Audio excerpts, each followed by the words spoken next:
नमस्कार। आप सबका हमारे चैनल पर स्वागत है। इस वीडियो में हम आपको बड़ी ही अच्छी बात बताने जा रहे हैं कि दुर्वासा ऋषि का नाम तो आपने सुना ही है।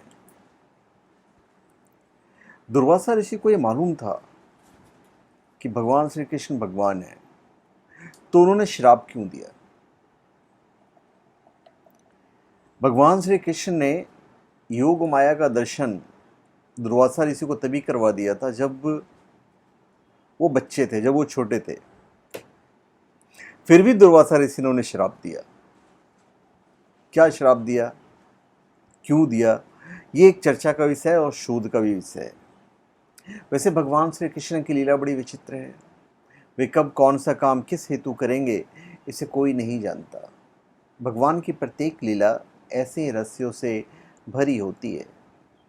उनकी लीला और महिमा का कोई पार नहीं पा सकता।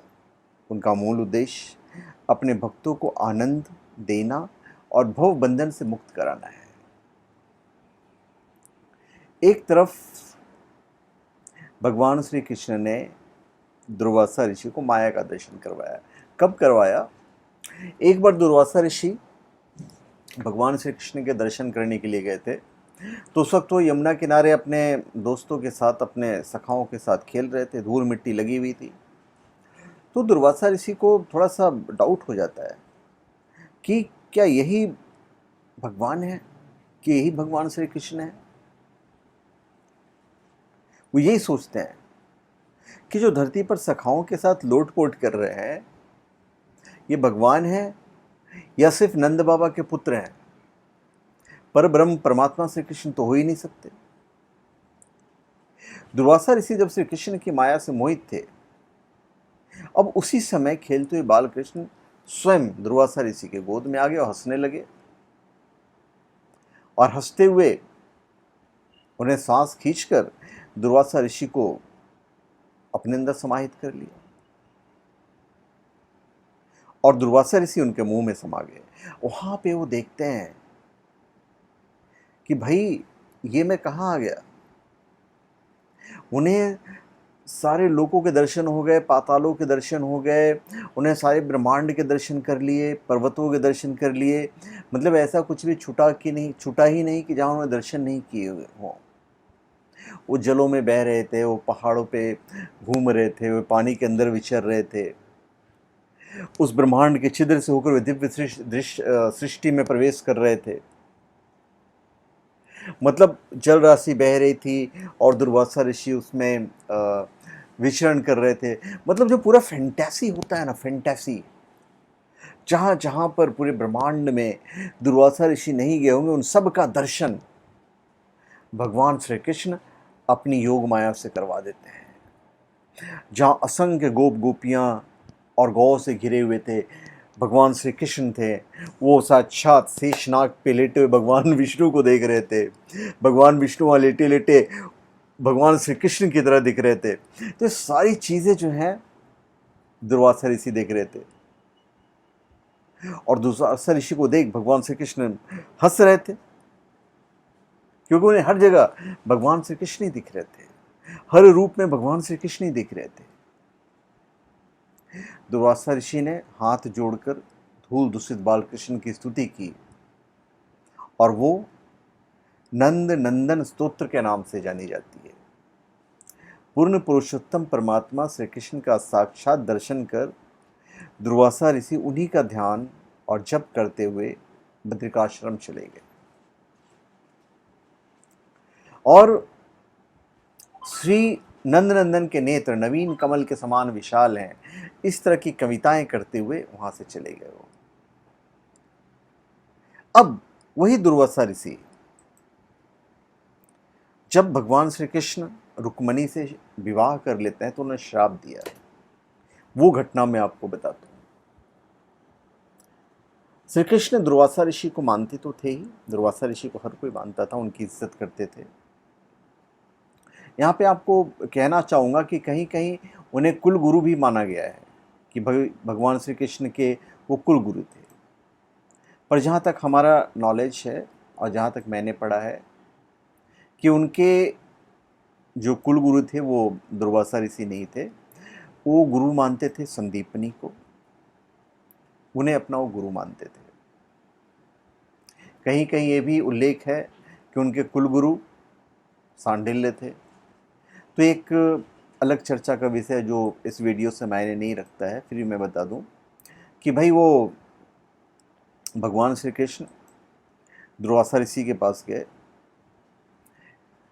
और उन्होंने बिल्कुल आशीर्वाद के पॉइंट ऑफ व्यू से गए थे। तो भगवान श्री कृष्ण और देवी रुक्मणी शादी के बाद दुर्वासा ऋषि का आश्रम पहुंचे। उन्होंने ऋषि से महल में आकर भोजन ग्रहण करने और आशीर्वाद देने का आग्रह किया और ऋषि ने स्वीकार कर लिया, लेकिन शर्त रख दी कि आप जिस रथ से आए हैं उस रथ को आप दोनों को ही खींचना होगा। मतलब अब वो घोड़े पे चढ़ के नहीं जाएंगे, मतलब भगवान श्री कृष्ण उसे खींचेंगे और रुक्मणी देवी उन्हें खींचेंगी।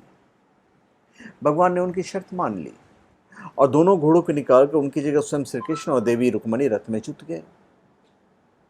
अब द्वारका से करीब 23 किलोमीटर दूर टुकरी नामक गांव के पास देवी रुक्मणी को प्यास लगी। अब उनकी प्यास बुझाने के लिए श्री कृष्ण ने जमीन पर पैर का अंगूठा मारा, जिससे गंगाजल निकलने लगा, जिससे दोनों ने प्यास तो बुझा ली, लेकिन जल के लिए दुर्वासा ऋषि से नहीं पूछा। यहाँ पे दुर्वासा ऋषि क्रोधित हो जाते हैं और बड़े ही क्रोधी ऋषि थे। तो दुर्वासा ऋषि ने 2 श्राप दे दिए, जिसके कोप से भगवान नहीं बच सके, क्योंकि भगवान तो ऋषि मुनियों की बहुत आदर किया करते थे। आपको पता ही है, जब दुर्योधन की माता श्री ने उन्हें श्राप दे दिया था कि तुम्हारा कुल ही नष्ट हो जाए, तो भी उन्होंने, जब गांधारी जी ने दिया था श्राप, तो उन्होंने सर माथे पे लिया। उन्होंने यही कहा कि आपका श्राप जरूर फलित होगा। तो यहाँ पे क्रोध में दुर्वासा ऋषि ने भगवान कृष्ण और देवी रुक्मणी को 2 श्राप दिए। पहला श्राप था कि भगवान और देवी रुक्मणी का 12 साल का वियोग होगा, और दूसरा श्राप दिया कि द्वारका की भूमि का पानी खारा हो जाएगा। और इसी वजह से देवी रुक्मणी के भगवान द्वारकाधीश की पटरानी होने के बावजूद भी उनके निवास के लिए अलग से मंदिर बनवाया गया था।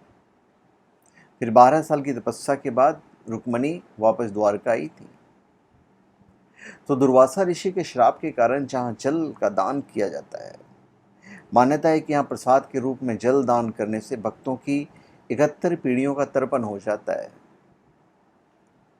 तो उन्होंने श्राप दिया था उन्हें।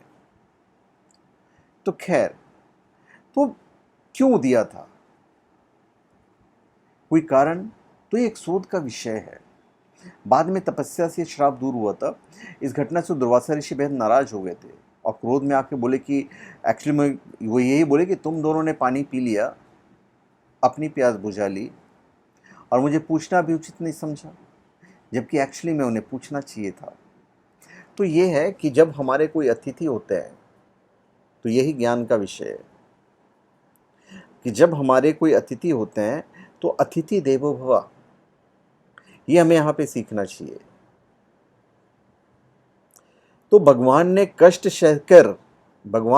सहकर हमें सीख दी है कि जब कोई अतिथि हमारे घर आए या जब हम किसी अतिथि को लेने जा रहे हैं, तो उनकी सुख सुविधा का हर ख्याल रखना हमारा परम धर्म है। यही भगवान श्री कृष्ण ने पूरे विश्व को कहना चाहा है, सिखाना चाहा है, और खुद कष्ट सहकर, जबकि वो भगवान थे। बाद में शाप से मुक्त होने के लिए रुक्मणी देवी जी ने भगवान विष्णु की कठिन तपस्या की और उसके बाद वो शाप से मुक्त भी हुई हैं। तो सिर्फ यही कारण था। तो धन्यवाद, आप सबका हमारे चैनल पर स्वागत है। आप हमारे चैनल पर सब्सक्राइब करें और अपने कमेंट दीजिए। धन्यवाद।